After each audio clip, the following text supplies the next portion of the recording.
Hi, so I'll get right into it.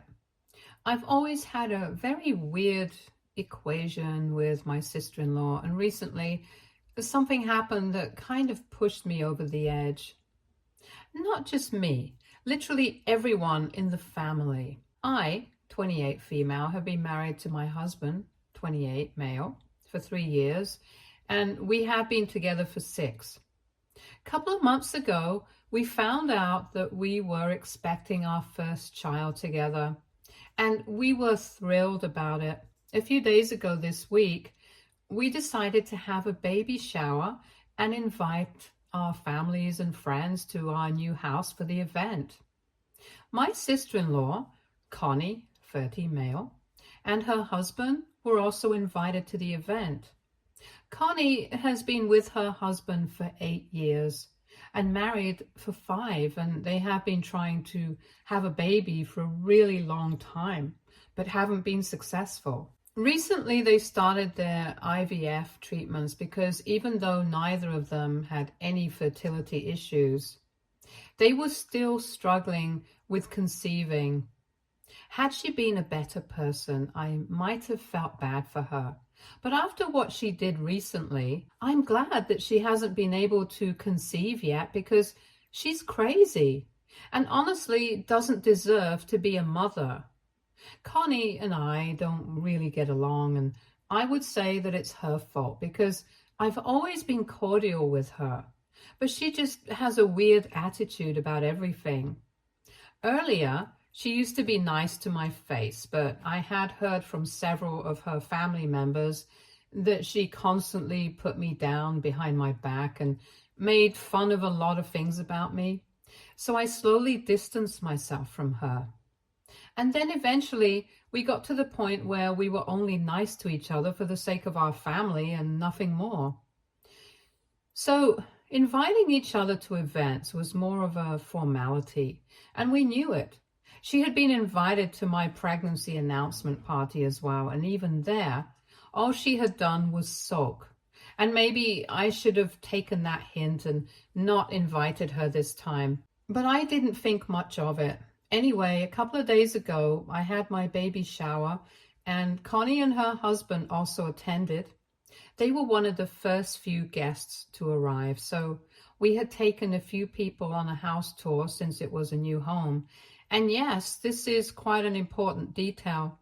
And anyway, after everyone had arrived and the baby shower was in full swing, I was speaking to a couple of friends when Connie came to my side and asked me if I could show her where our bedroom was because she wanted to rest for a bit since she was feeling kind of nauseated. I thought that it was quite strange that she came to me and not her brother. But since I was busy with my friends and also because I was heavily pregnant, I told her to find my husband and ask him, since I really didn't feel like getting up. But she told me that she also wanted to speak to me in person and privately, which is why she had asked me specifically since she didn't actually need to rest. She just wanted to talk to me and needed an excuse for it. That made me a little curious, so I decided to excuse myself and got up to take her to the bedroom so we could talk away from everyone else. I actually thought that she was going to apologize for her behavior in the past or something because she was being really nice. And I guess that should have made me suspicious, but anyway, I didn't think of it and started walking with her to the bedroom. And here's the deal with our house. It's pretty big, and that means that our bedroom is quite a distance from the living room. There is a really long corridor leading up to it, and on one side of the corridor, we have something like a supply closet. So while we were crossing that, all of a sudden, Connie grabbed me by the arm, shoved me inside, and locked me in. The closet was a small, dark, cramped room where we were storing a couple of unpacked boxes on the shelves, our vacuum cleaner, and a few mops. We hadn't yet installed lights in that room, and there was no ventilation apart from a tiny window that was situated really high up in the wall. Everyone in the family knows that I suffer from severe claustrophobia. So a room like that is pretty much the stuff of my nightmares. I started panicking as soon as Connie shoved me into the room, and I kept banging on the door and telling her to let me out. But I knew that there was no point because she must not have stayed outside the door for long. And there was loud music playing in the living room where everyone was sitting because we wanted the baby shower to be fun for everyone. And it was more of a party than a shower. Besides, even without the music, there were a lot of people in the living room, and I'm sure they couldn't hear me above the conversation because the supply closet was a little distance away from the living room. In spite of that, I kept banging on the door and screaming for someone to come and help me until my voice gave out, and I honestly don't remember what happened after that. I guess I must have fainted because of my claustrophobia, since the only thing I remember after that was waking up in the hospital. Thankfully, I was lucky enough to be found about 20 minutes after I had left the living room, since it was time to open the presents. But I wasn't even there, so people came looking for me. Apparently, after Connie had returned to the living room without me, she had told my friends that I needed to rest for a bit, and that's why I had chosen to stay in the bedroom and had sent her back to tell them.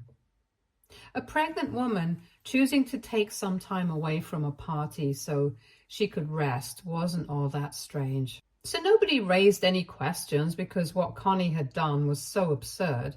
It hadn't even occurred to anybody that she might have been lying.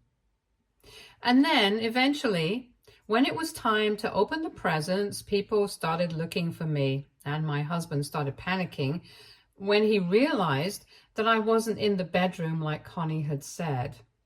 He had the good sense to check the supply closet, and there he found me on the floor unconscious. It didn't even take a second to call the ambulance, so he could rush me to the hospital because he thought that something serious had happened and I had fainted because of some pregnancy-related complication, since I hadn't even woken up when sprinkled with cold water. Our families drove behind us and my sister stayed back home to handle all the guests. Until we reached the hospital and I regained consciousness, nobody discussed exactly why I had been in the supply closet in the evening, even though I'm the kind of person who refuses to enter that space while there is daylight because of how cramped and small it is. I remained unconscious for about 10 minutes, and when I woke up in the hospital, which is luckily just a few minutes away from our home, they ran some tests and stuff before telling my family that there was nothing they needed to be worried about. I'd just been knocked out cold because I had probably been in a very stressful situation, and my blood pressure had dropped to a dangerously low level. That bit wasn't surprising because ever since I got pregnant, I had been having a lot of trouble with my blood pressure and the way it was fluctuating constantly.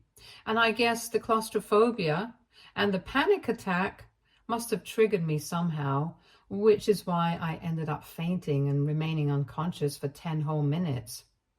After I came to my senses, they took me home, and my sister made sure that all the guests were served food and told them that I was completely fine so that they wouldn't worry. Once I had come back home, nobody was in the mood to have fun anymore. So everyone went back home, and it was just me and our families who stayed so we could get to the bottom of what had happened. I felt exhausted. So even though I remembered exactly what had happened, I was in no mood to relive it, and I just wanted everyone to leave so I could go to sleep. But luckily for me, my friends who had been speaking to me before I left the room with Connie had heard the conversation between me and her, and they knew that it was Connie who had taken me out of the living room so we could go to the bedroom. And in all likelihood, she was the one responsible for this. So before they left, they had told my husband about it. They didn't bother me that evening, but the next morning I found out from my husband that he had confronted Connie before the family had left. And while I was resting in the bedroom, they had been arguing in the living room. Our families were there, and so was he, and Connie kept denying that she had anything to do with locking me in the supply closet.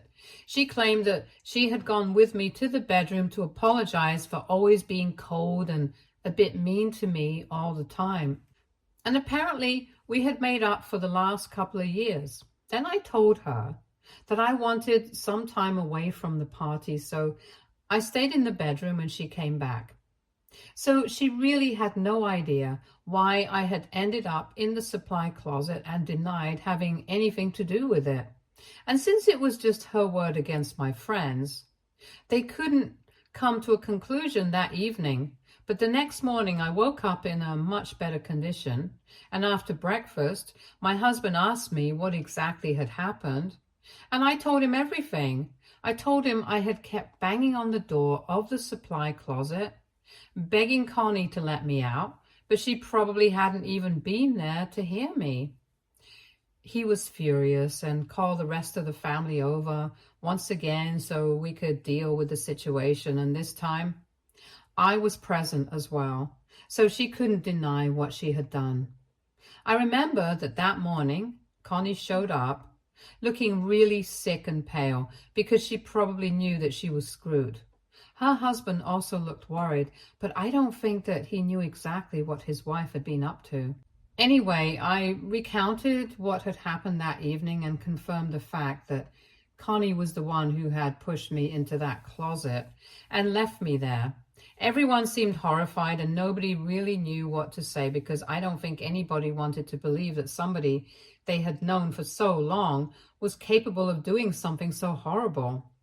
Truth be told, I get that because no matter what kind of relationship I had with Connie, even I had found it very difficult to believe that she had done something so unhinged. But that was the truth.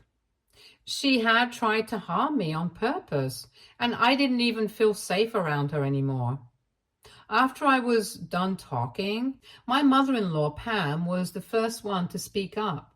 She sounded really disappointed and resigned and said that she should have seen this coming because for the past couple of months, Connie had been absolutely livid with me.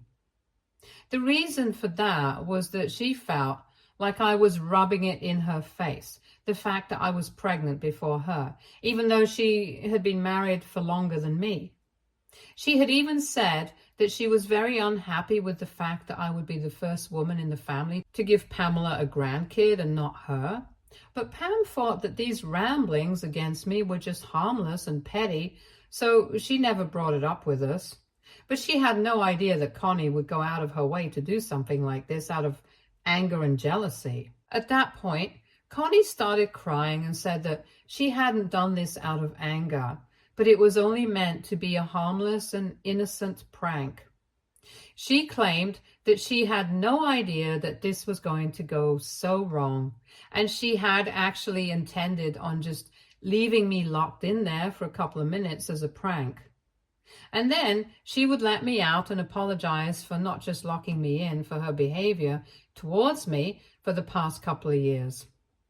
She said that she had completely forgotten about the fact that I was severely claustrophobic, and when she realized that I had fainted in the supply closet, she knew that people would think that she had done this on purpose, and that's why she had chosen to lie about the previous night, because she was scared of the consequences. But now she did not want anyone in the family to misconstrue what she had done, and she had done it. So she insisted that it was just a prank and she didn't really intend to harm me. Unfortunately for her, nobody really believed her because, well, it wasn't very believable, and I was very pissed off that she had put me through so much just because she was upset that she wasn't getting pregnant, as if it was my fault. I hadn't even been rubbing it into anyone's face like she was saying. I had only held a pregnancy announcement a couple of months back, and now this baby shower. As far as I'm concerned, these are very common events pregnant people host, and they are not meant to rub the pregnancy into anyone's face. If that's how she felt, that was her own fault and insecurity showing. Also, what she had said about me being the first woman to give Pamela a grandkid was just disgusting, because this wasn't a competition or a race. The bottom line was that she was upset that she hadn't had any luck in getting pregnant, and I hadn't even been trying, but I still got pregnant. And it sucks for her that she's having to deal with fertility issues in spite of having all normal results. But that's really not my fault or my problem. And I had had enough rest, so I was furious the next morning, and I told Connie that for the past couple of years, she has been nothing but weird with me. But I had never even done anything to her. In fact, I had always tried to be nice to her, and she was the one who had constantly faked it with me, and then gone behind my back to talk crap about me. Even then, I had stayed dignified and just distanced myself from her, but it seemed like she was just never happy and wanted to make sure that she created enough problems for me. I told her that I could understand that she was feeling jealous and insecure, but for somebody to act like this was just demented, and I did not feel safe around her anymore. I told her that she was a horrible human being for what she had done, even though nothing had happened to me. Something very easily could have happened, and I knew it was not a prank like she was trying to pass it off as. I knew that she saw me as competition, but unfortunately, I was not competing with anyone, and she had no right to drag me into this for no reason. Then I told her that I did not want her visiting or speaking to me anymore. And then I turned to everybody else and said that if they spoke to her again, then I would not speak to them. So it was either going to be her or me.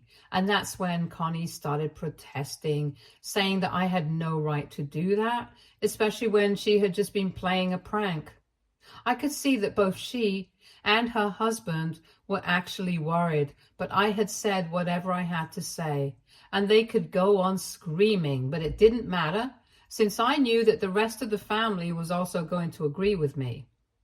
Eventually, Connie got way too loud, and my mother-in-law had to step in.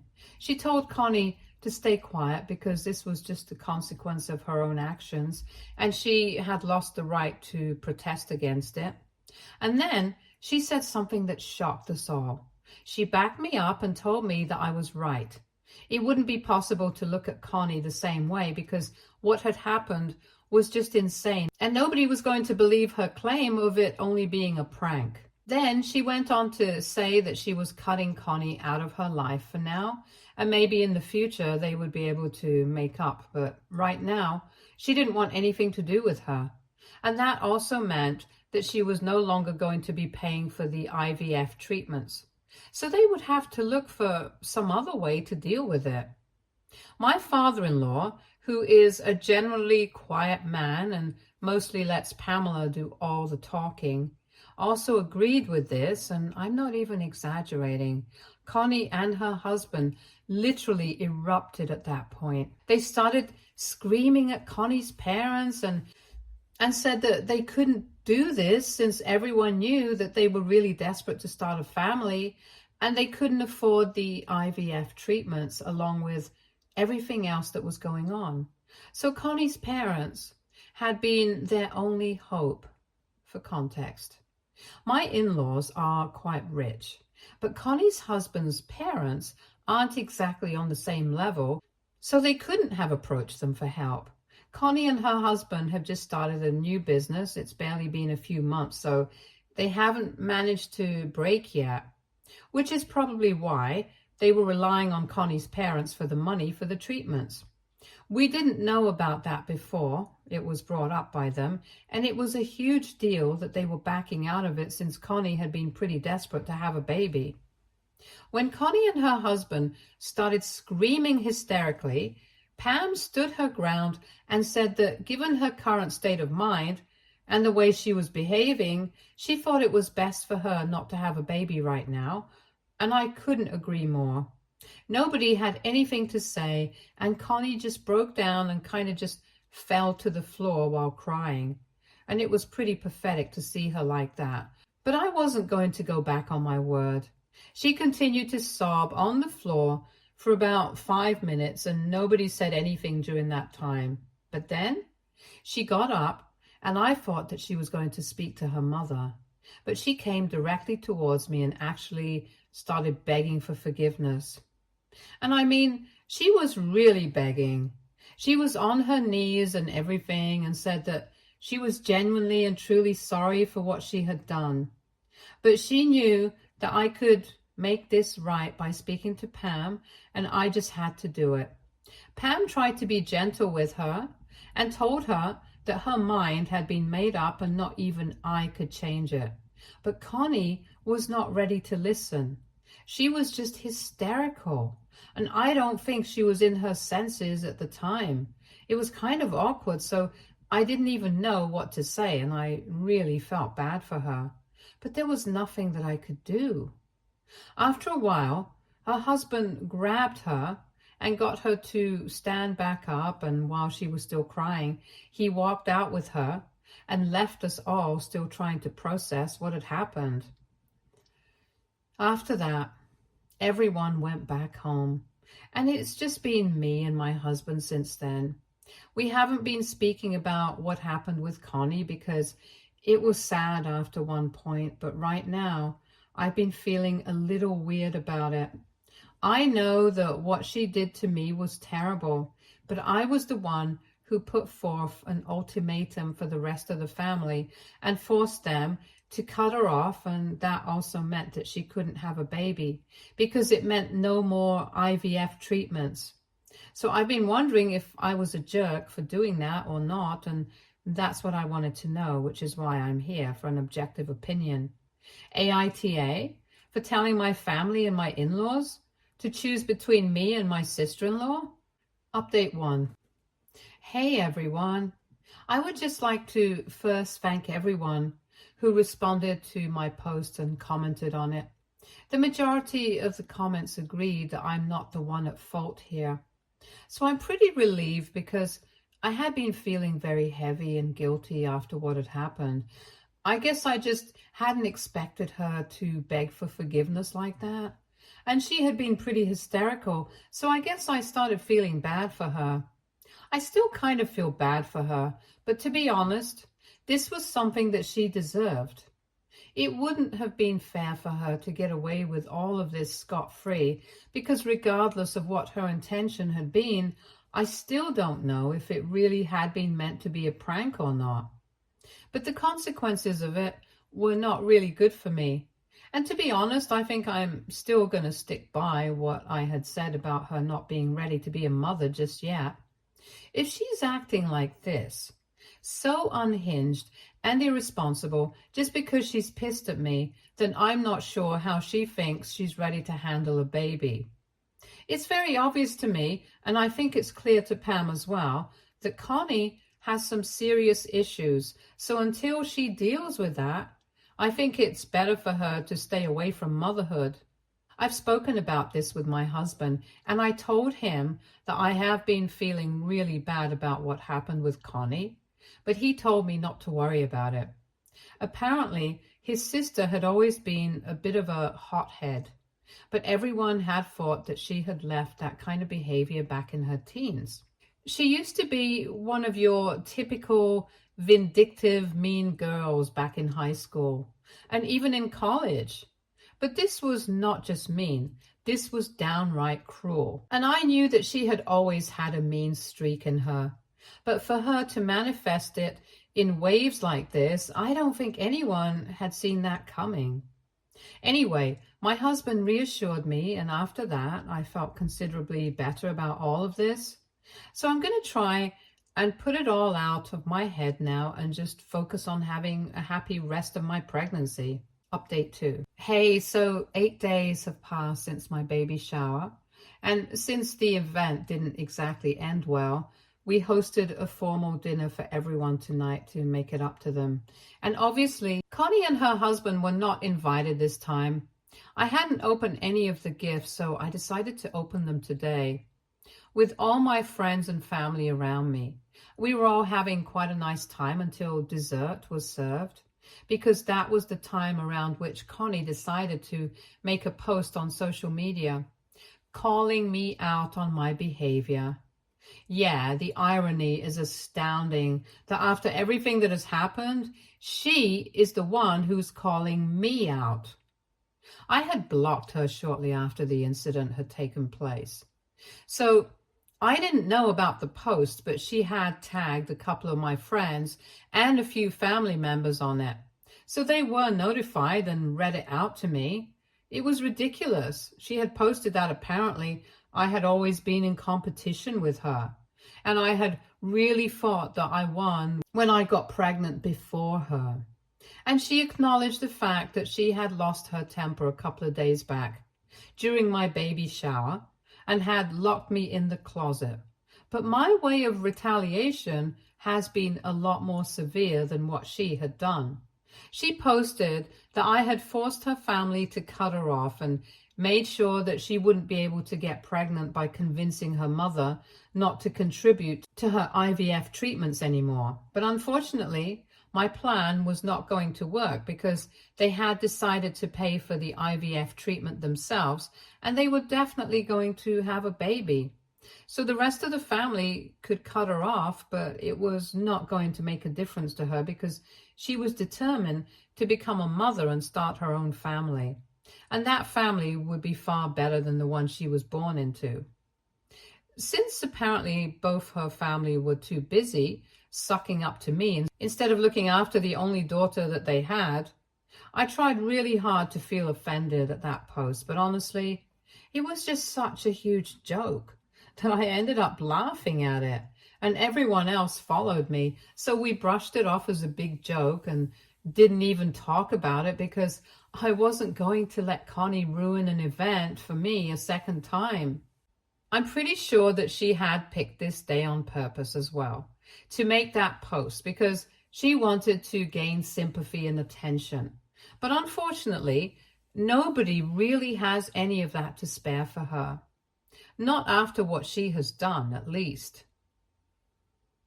Update 3. Hey, so I have great news for everyone. I recently gave birth to a really beautiful, healthy baby girl. She is 6 weeks old now, and I already love her more than anything in this world. In fact, my husband and I are already fighting over who loves her more, but we know for a fact that we love her the most. Motherhood has been beautiful so far, and I've had my fair share of struggles, but this has made it worth it. But this update is not going to be about my daughter, even though I could totally go on writing about her.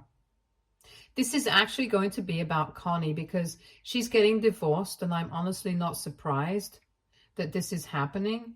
I heard from a couple of people that she and her husband have been living separately for the past couple of weeks, and they have fully announced on social media that due to irreconcilable differences, they are going to be separating. Apparently, they had tried really hard to make it work in the past couple of months after the incident with me, but I guess the stress of everything just got to them and they can't be together anymore. And I don't think it's going to be an amicable divorce because they have decided to sell their business, and had it been a mutual thing, I don't think they would have tried to do that because that business was their first baby and they had put in a lot of hard work into it. It's sad that they are separating, but not very shocking. Connie's parents are still not speaking to her though, even though I have told them that I would be fine with it if they decided to get back in touch with her after the news of the divorce broke. But they told me that unless she apologizes to everyone and does it sincerely, they are not interested in having any contact with her. Honestly, I count myself to be very lucky that I have such supportive and loving in-laws because I don't think everybody has been blessed by people like them in their lives. My own parents have also been incredibly supportive ever since I gave birth, and even before that. And I feel really lucky that I have such a great support system around me. Connie could have had the same for herself if she had just bothered to be nice to the people around her, but well, that was never one of her strong suits. At this point, I don't even feel angry. I just feel bad for her. She could have had a good life regardless of the unexplained fertility issues. But she chose this for herself. Anyway, that's none of my concern anymore, and I just felt like I had to share this here so I could get it out of my system. But now, all I'm going to do is focus on raising my daughter, and yeah, I can't wait for all the great parts of motherhood. Stay tuned for more stories from Argo Relationships.